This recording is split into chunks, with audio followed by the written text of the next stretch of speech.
I mean, those lies start in the beginning. The embezzlement didn't start when they started embezzlement. The embezzlement, the lying, actually started when we interviewed them. Their resume, 53% of the people lie in their resume.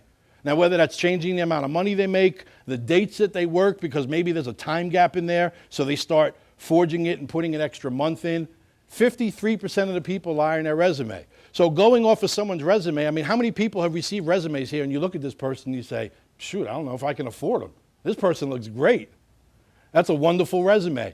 We'd like to find out how much of that is true. And today, talking about an interview, we're going to be able to figure that out. So whether your application is handwritten, whether it's online, basically we want to start at the application. We want to look at those gaps of employment. You know, why don't they have anything for 6 months? You know, were they incarcerated? Did they have a child? Did their spouse have a child? Were they ill? But I would like to find out why they haven't worked for 6 to 8 months. Do they have previous employment, missing phone numbers, names, contact numbers, employers? Why? Because you can't contact that person. You can't do a background check if they don't give you that information. So that's something you want to look into as well. Job hopping. That doesn't necessarily mean the person's bad. Maybe they're just trying to find their niche.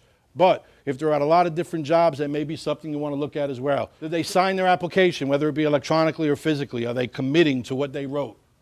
Reasons for leaving. A lot of people say personal reasons. Find out what those personal reasons are. While you're reviewing a resume or an application, take notes. Questions that you want to ask. That's the best way to be prepared for an interview.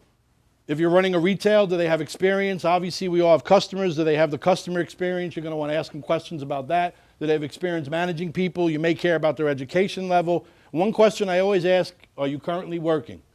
And if they say yes, sometime in my interview, I'm going to say, great, if I want to hire you, when can you start? Because if they say tomorrow, then that means if they're ready to leave their current employer high and dry, they're going to leave me high and dry one day if something comes up that they think is better.